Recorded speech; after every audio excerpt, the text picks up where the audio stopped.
Hola, nuevamente te doy la bienvenida a este espacio alternativo y complementario del aprendizaje. En esta oportunidad vamos a compartir juntos el análisis de la piel como superficie de intercambio. En alguna oportunidad hemos abordado el tema de la membrana plasmática como nivel celular, como nivel microscópico de intercambio entre el compartimiento intra y el compartimiento extracelular.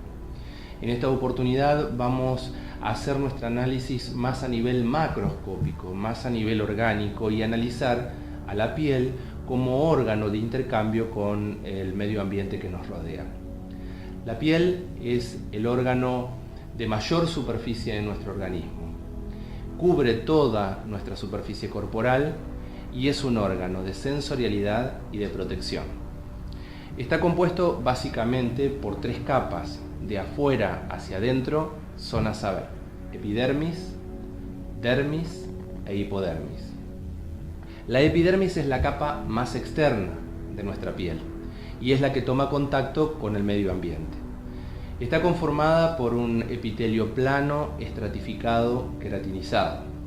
El epitelio se define como plano porque la mayoría de las células que lo componen son aplanadas.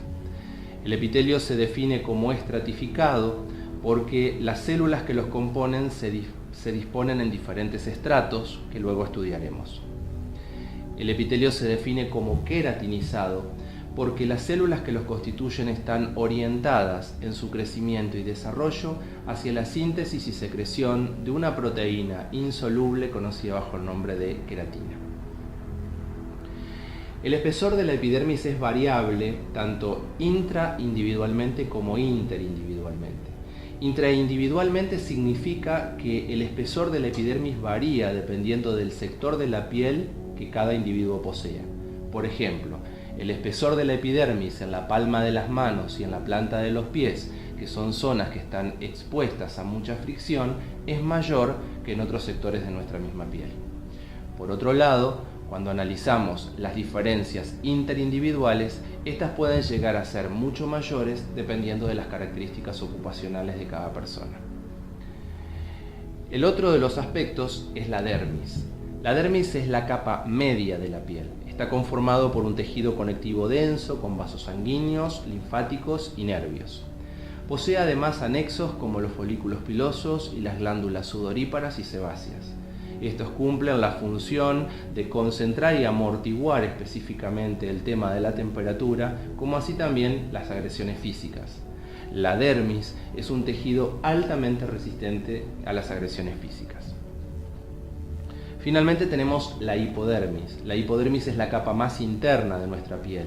Está conformado por tejido conectivo fibrograso blando y aislante. Cumple funciones también amortiguadoras y tanto de temperatura como de agresiones físicas.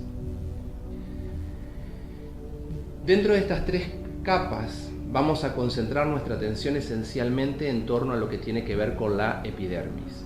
Existen diferentes tipos celulares que caracterizan la composición de la epidermis. Entre ellos podemos mencionar los queratinocitos, los melanocitos, las células de Langerhans y las células de Merkel, entre otras. El queratinocito es la célula predominante de la epidermis. Este está orientado en su proliferación, en su crecimiento, en su desarrollo, en su maduración, a la síntesis y la secreción de esta proteína insoluble a la que hacíamos referencia anteriormente y que otorga alto nivel de resistencia a la piel, que es la queratina. Básicamente, el queratinocito se ubica desde la unión dermoepidérmica hacia afuera en diferentes estratos. La epidermis era plano, estratificado, queratinizado. El término estratificado hacia esos estratos. Desde la unión dermoepidérmica, o sea, desde la parte más profunda hacia arriba, observemos básicamente la flecha ascendiente de color amarillo. El estrato que se encuentra más en la base recibe el nombre de estrato germinativo, proliferativo o estrato basal. Este estrato está formado por células basales de características cúbico-cilíndricas de 5 a 8 nanómetros de diámetro aproximadamente, que se encuentra firmemente unida tanto a la lámina basal como entre sí. La unión a la lámina basal se hace a través de hemidesmosomas y las uniones intercelulares a través de desmosomas. Esto, entre otras cosas, le otorga estabilidad al estrato germinativo. Este estrato recibe también la denominación de estrato proliferativo porque lo que la caracteriza es el alto número de replicaciones mitóticas que se observan. La alta tasa de mitosis genera que a partir de una célula madre se formen dos células hijas idénticas entre sí e idénticas a la célula progenitora. De esas dos células que se acaban de formar, una de ellas va a comenzar el desplazamiento hacia afuera en sentido ascendiente. Y en ese proceso va a ir proliferando más, va a ir madurando, va a ir desarrollándose en cuanto a su función de capacidad de síntesis y secreción de queratina. La otra permanecerá en el estrato germinativo para mantener el proceso proliferativo y de esa manera las características y el espesor de la epidermis. El estrato superior es el estrato espinoso. Esta célula que acaba de abandonar el estrato germinativo asciende al estrato espinoso. Este estrato también recibe la denominación de estrato de Malpighi propiamente dicho. Está caracterizado por células más aplanadas que las del estrato anterior y con una mayor concentración en su citoplasma. Tiene un alto número de desmosomas. Estos desmosomas al microscopio electrónico dan una imagen como de espinillas, que si lo vemos en la imagen da la característica que hace a la denominación de estrato como espinoso. Otra de las características de este estrato es el alto nivel de filamentos de queratina y de la presencia de tonofilamentos. Respecto a los tonofilamentos es importante destacar que son los elementos que otorgan estabilidad a los desmosomas, y los desmosomas eran la característica estructural de la célula y de la unión intercelular de este estrato. Los tonofilamentos se extienden desde una de las membranas plasmáticas laterales hacia la otra, por lo tanto no solamente otorga estabilidad al desmosoma, sino también que es uno de los elementos de estabilidad y resistencia del estrato en su totalidad. En el citoplasma de las células de este estrato se encuentran lo que damos en llamar como cuerpos de Odland o queratinosomas, que son básicamente cuerpos granulares rodeados de membrana, de forma redondeada u ovalada, generalmente alrededor de 100 a 500 nanómetros de diámetro, que tienen en su interior filamentos de queratina. Se presentan al microscopio como láminas brillantes y oscuras de manera alternadas. En el estrato superior al anterior entramos en el estrato granuloso. Este estrato recibe la denominación de granuloso porque la particularidad es que su citoplasma está invadido por numerosa cantidad de gránulos, entre ellos los de los cuerpos de Odland que estaban del estrato anterior, más un conjunto de gránulos irregulares, densos, de queratohialina que no están rodeados de membrana. La diferencia entre el gránulo que se agrega en este estrato al gránulo del cuerpo de Odland es que el cuerpo de Odland estaba rodeado de membrana y el gránulo que se agrega ahora en la queratohialina no la contiene. En general, lo que se pueden observar como una característica de este estrato es que los cuerpos de Odland, los que tienen la vesícula con el contenido de queratohialina, se concentran más en el citoplasma periférico, o sea, más en las adyacencias de la membrana. Tiene características de lógica lo que acabamos de plantear, en la medida en que consideramos que esa queratohialina tiene que ser luego un producto de secreción. O sea, los cuerpos de Odland van tomando las adyacencias para luego, por un mecanismo de exocitosis, la membrana que lo rodea fusionarse e integrarse a la membrana plasmática y volcar hacia el exterior su producto de secreción. Por su parte, los gránulos no rodeados de membrana generalmente tienden a cubrirse como en un capuchón, como en un casquete, por encima de lo que sería el núcleo de las células que se encuentran a este nivel. Recordemos que una de las funciones es la protección de las radiaciones ionizantes. El otro de los elementos es el estrato lúcido, El estrato lúcido es un estrato inconstante. Se encuentra generalmente como el estrato inferior al más externo y se encuentra solamente como una característica en la palma de las manos y en la planta de los pies. Finalmente tenemos el estrato córneo. El estrato córneo está conformado por células muy aplanadas, con muy escaso citoplasma. El citoplasma generalmente es carente de organoides, no contiene núcleo. Estamos hablando de células inviables, estamos hablando de células muertas. Células que están a punto del proceso de descamarse por exfoliación, habiendo cumplido todo ese proceso desde el estrato germinativo al estrato córneo. Generalmente lo que los mantiene estables son la gran presencia de filamentos de 7 a 8 nanómetros y la tendencia a la cornificación de la membrana. Una vez cumplido su ciclo vital, la célula entonces se desprende por exfoliación. Se considera a rasgos generales que un queratinocito tarda en atravesar todos estos estratos, desde la unión dermoepidérmica hasta la exfoliación, estrato germinativo, espinoso, granuloso, lúcido en el caso de que esté presente, córneo y exfoliación, un promedio de alrededor de 12 a 14 días. Otra de las células que podemos encontrar a nivel de la epidermis son los melanocitos.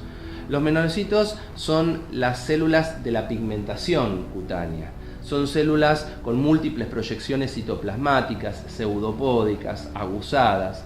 Generalmente suelen ubicarse cercano a la membrana basal o ligeramente por debajo de lo que serían los queratinocitos basales. Se encuentran en una densidad variable dependiendo de la región.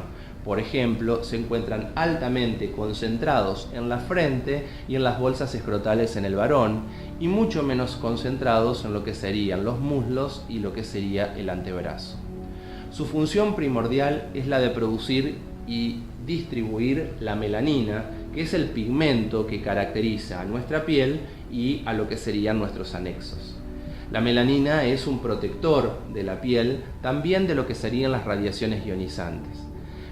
Consideramos que estos se pueden acumular en gránulos de melanina dispuestos en todo el citoplasma y particularmente también a manera de casquete protegiendo a los núcleos, de manera tal de actuar como un filtro de radiaciones y mantener la indemnidad de la piel.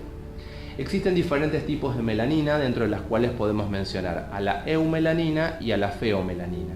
La eumelanina es un pigmento de color parduzco, negro, a diferencia de lo que sería la feomelanina, que es un pigmento de color más amarillento, más rojizo. Tiene características constitucionales y distribución también diferente. Otra de las células que podemos mencionar en la epidermis son las células de Langerhans. Son células muy grandes, con también múltiples proyecciones citoplasmáticas. Actúan como células de captación, fijación y presentación de antígenos cutáneos. Son las células de la inmunidad de nuestra piel. Y finalmente contamos con otro tipo celular que dispara un análisis mucho más profundo en el tema piel, que es el tema somatosensorial. Este tipo de células son las células de Merkel. Las células de Merkel son también células grandes, son células que tienen múltiples proyecciones citoplasmáticas y que entablan íntima relación con diferentes tipos de filetes nerviosos. Es importante que consideremos entonces a la piel en este aspecto. Tengamos en cuenta que la piel es nuestra superficie de intercambio con el medio. Del medio recibimos numerosa cantidad de estímulos. Estímulos táctiles, estímulos mecánicos, estímulos que se dan por deformidad de la superficie de la piel. Si nosotros hacemos presión sobre la piel, vamos a observar que hay un hundimiento de la piel de la zona que está recibiendo la presión y una zona adyacente que se mantiene indemne. Esa deformidad mecánica de la piel es percibida por diferentes tipos de receptores que, como perciben cambios mecánicos de la piel, reciben la denominación de mecanorreceptores, que según el tipo de estímulo que perciban se conocen bajo el nombre mecanorreceptores de adaptación rápida y mecanorreceptores de adaptación lenta. Existen dentro de cada uno diferentes categorías. Los corpúsculos de Merkel, los corpúsculos de Ruffini, los corpúsculos de Pacini. todos estos van a recibir cambios mecánicos de la piel, con una estructura bastante particular. Como vemos, Meissner y Pacini son básicamente mecanorreceptores de adaptación lenta. Hay una diferencia en que el corpúsculo de Meissner, como vamos a ver, tiene en la parte izquierda de la imagen un filete nervioso y rodeándolo disposiciones estructurales bien diferenciadas en sentido laminado. Estos se encuentran esencialmente en la boca, en lo que sería la mano, el pie, en el pezón. Debajo de la imagen del corpúsculo de Meissner tiene un filete nervioso y tiene más bien encapsulado. De Pacini es mucho más profunda y da la sensación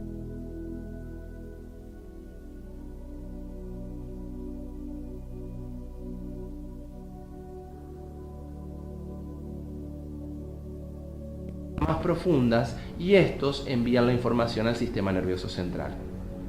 Diferenciémoslo entonces de los mecanorreceptores de adaptación rápida como el corpúsculo de Ruffini y el corpúsculo de Merkel, que se encuentran ubicados más bien en las zonas de la punta de los dedos de la mano, en los labios, en la boca, y que se encargan del contacto más bien táctil con el medio exterior.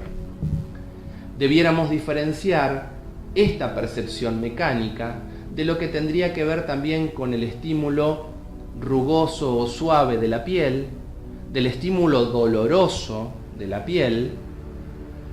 El dolor se percibe no a través de especializaciones funcionales, sino básicamente hay un conjunto de receptores conocidos bajo el nombre de nociceptores, que son los receptores específicos de la piel. No son más que terminaciones nerviosas libres, como ya estudiaremos oportunamente, de tipo A delta y C, que perciben diferentes características de dolor. Unos tienen una cobertura mielínica y otros son más bien amielínicos. Los A deltas son mielínicos, los C son amielínicos. Tienen distribuciones diferentes, perciben dolores diferentes. Las terminaciones nerviosas libres de tipo A delta perciben específicamente un dolor mucho más sensible que el de la fibra C, y es el dolor más rápido, más agudo, más punzante. El de los filetes nerviosos libres, amielínicos, como es por ejemplo el de la fibra C, perciben un dolor más sordo y más sostenido en el tiempo. Finalmente tenemos dentro de los órganos de percepción también la percepción del frío-calor a través de los termorreceptores. Es decir, que nuestra piel, además de ser un órgano de protección para nuestro organismo, además de dar forma al esqueleto, además de ser una superficie de intercambio, percibe información del medio externo que puede ser de naturaleza térmica, de naturaleza táctil, de naturaleza mecánica o de naturaleza dolorosa. Y cada uno de esos estímulos son fundamentales a la hora del crecimiento, del desarrollo y de la maduración del niño, del adolescente, del joven, y a la hora de mantener la homeostasis del adulto. Esperando haya sido de utilidad para ustedes, les agradezco el tiempo que me han dispensado.